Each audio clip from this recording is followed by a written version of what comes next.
Today we're going to talk about a beautiful car that's all show and no go, and that is this 1974 base Firebird.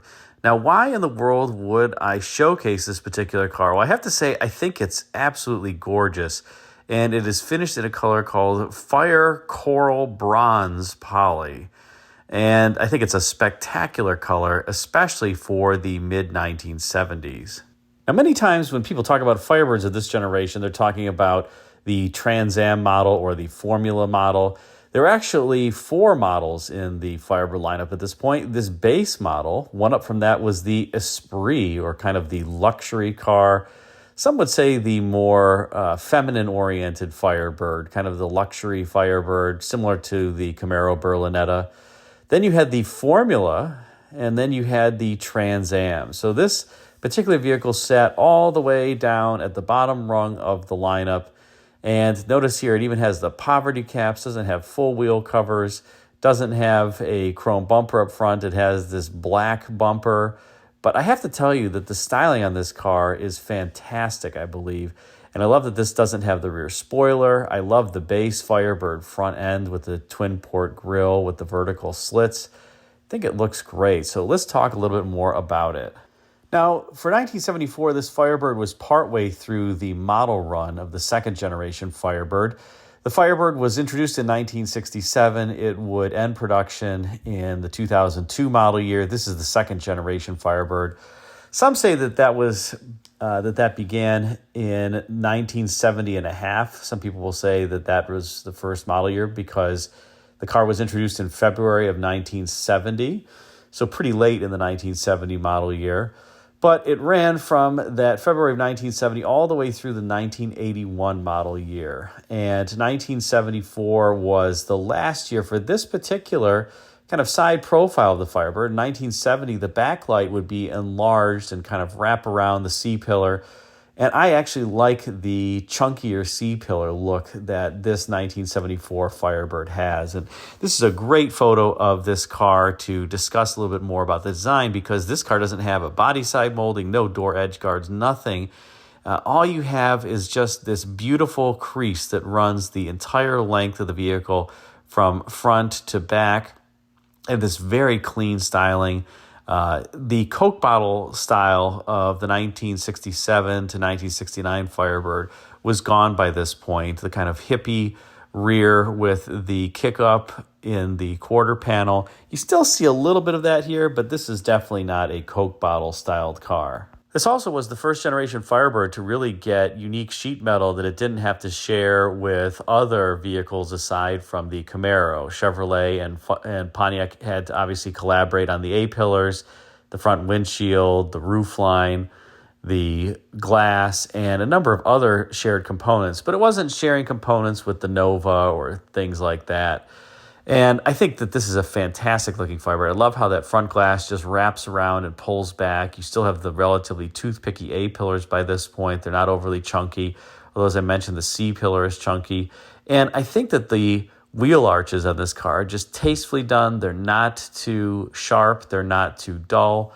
Especially in this particular color. It looks fantastic. And as we rotate around to the rear of the car, notice that crease that runs the entire length of the body from front to back is really the widest point of the car. This car has some significant tumble home from that crease up to the roof. The roof is much narrower than the midsection of the body, and then it tucks under pretty sharply underneath that crease. So the car is kind of set up to have this rather wide stance, and then the fact that the body tucks in as it goes downward also helps visually propel those wheels outboard. You think that the wheels are pushed all the way out to the corners, something that was pretty rare back in this day. You'd often see the wheels far inset. But this car actually has a good stance because the sheet metal is tucking in pretty severely south of that crease. You'll notice, like I mentioned, this car is not a Coke bottle style car, but it does have some of the attributes of the previous generation Firebird. You can see that there's a shoulder there that starts on the door and then it kind of continues back along the C-pillar, and then it just smoothly blends into the deck lid. This is clearly a 2-box design car, not a 3-box design. The roof and the backlight and the deck lid are really all in one plane, and It's a great fastback looking coupe from an era where there really weren't many other fastbacks. That design style had gone by the wayside for mainstream coupes in the late 1960s by and large, but here you could still get it in the Firebird. And as we rotate along to the passenger side, notice that this particular Firebird doesn't have a spoiler on the back or anything to really break up that fastback style. And as a consequence, I think it looks fantastic. The only thing that looks a little off to me is the bumper is offset pretty significantly from the body.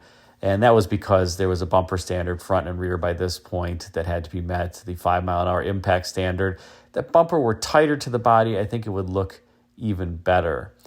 And you'll notice here that this car just has a single exhaust. Wait till we describe what's under hood.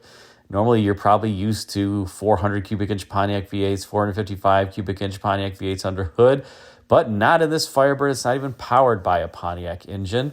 Just stay tuned for one moment there. And let's finish up with this dead-on front view because it's interesting to me. This car has some typical Pontiac traits, but it's missing the very characteristic Pontiac trait that you saw on the Grand Prix, for example, in the full-size Pontiacs, which was that arrowhead-style hood with the pointy beak out front. This has a pretty blunted beak. It is there to some degree, but you also have the Pontiac style of the time, which has a lot of ins and outs on the hood and the fenders. Notice you have the tall top of the fender that kind of then dips down into a so-called catwalk area. Then you go up the shoulder of the hood and kind of continue along to the center line of the hood where you have this mid-crease. And that was a very Pontiac-y form in the 1970s. You would see that on the Grand Prix hood. Just you would have those shoulders of the hood pulled inward more so that they could form the so-called beak of the Pontiac or the arrowhead type style. Here on the Firebird, the designers kind of pulled out those shoulders. And I think it's, like I said, a fantastic design. I love the vertical bladed grille with the very thin blades. It just has the right amount of texture to it. Now on the inside, remember this is the base Firebird. You get basically a base instrument panel. There's not even a tachometer here. The speedometer is in the right pod. And then you just get idiot lights in the left pod. No tach. Of course, it does have an automatic transmission. And you don't even get an interior colored steering wheel. You just get black no matter what the interior color is. GM was doing that in some divisions during this time frame. I guess it doesn't look bad, but it definitely looks cheaper than if that were color matched to the interior. No bright work on the pedal trim either. And kind of a plasticky looking dash. By this point, some of the interiors weren't as nice looking as they were before, but I suppose that it worked. I guess one nice thing is that you got somewhat comfortable seats. Here, cloaked in vinyl, notice the black seat belts. This car does not have any optional seat belts that are color-coded to the interior either. So you got black seat belts, black steering wheel. Car has manual crank windows. It does appear to have the full armrest on the doors, but they're not padded. And you just have that very thin padding on the center console for your elbow while you're driving. Notice this car has crank windows. And while I'm sure the designers wanted to have stitching on the door panels, instead they just got this kind of molded into the door panel look. There's no real stitching there. It's just a design. Oh well, the bean counters struck again. And of course, in the rear seat in your Firebird, the so-called 2+2 seating, it wasn't a great place to be. This was a place for kids, and I don't even know if they would want to sit back here for that extended period of time or for an extended period of time. Notice there's not much legroom between the front seat back and where your knees would be. And I also think it's pretty interesting you have this hard plastic area that has the armrest for the rear. Kind of cheap, but what are you going to expect? It's a base Firebird. And now for the fun part, and that is what's under hood in this 1974 Firebird. This isn't even a Pontiac engine. It's a 250 cubic inch Chevrolet-sourced inline six-cylinder engine. Yes, I said that right. A six-cylinder in this Firebird. You could get six cylinders in Firebirds for some time. But the unfortunate thing here was that this one was making 100 horsepower. 100 horsepower. I said that right. That's awful, just terrible.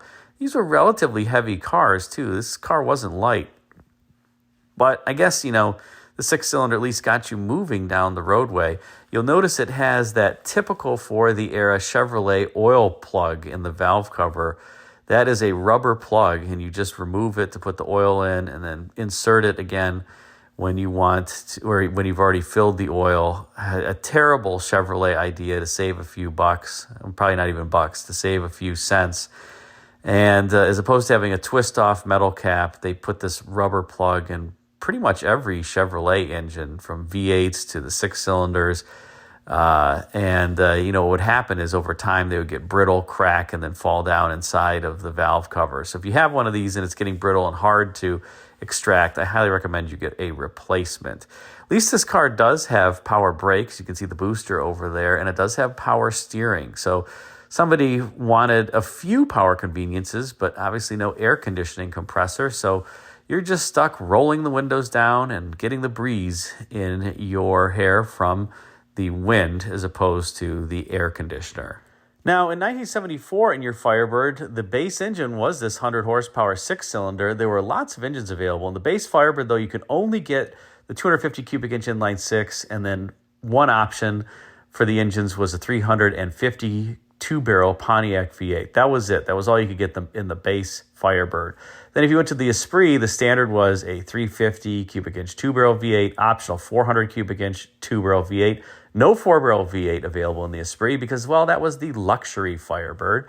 Then you have the Formula Firebird that came standard with the 400 cubic inch V8. You get an optional 455 cubic inch V8 and the 455 cubic inch Super Duty V8. And you could get that in the Formula or the Trans Am. The Super Duty made 290 net horsepower. That was the top engine option in 1974. And those Super Duty V8s are pretty gosh darn sweet. But this underhood here clearly does not have the Super Duty V8. This car is, like I said, all show, no go, all blouse, no trousers, all hat and no cattle, as they'll say in the South. Oh, well, it still looks good driving down the road. What do you think? Put a comment in the comment section. I think actually this car is a spectacular looking car. The designers did a fantastic job. This was designed in the Pontiac studio under Bill Porter's leadership. Bill Porter would lead the Pontiac studio for many years, designing such cars as the 1970 GTO. This Firebird, of course, when it was introduced, the 1970 and a half Firebird, and all of the variants, as well as the full-size cars of the era. Bill Porter's team even did the 1970 Pontiacs. Not my favorite, but, well, they actually drove quite well and were nice cars. In any case, thanks again for watching.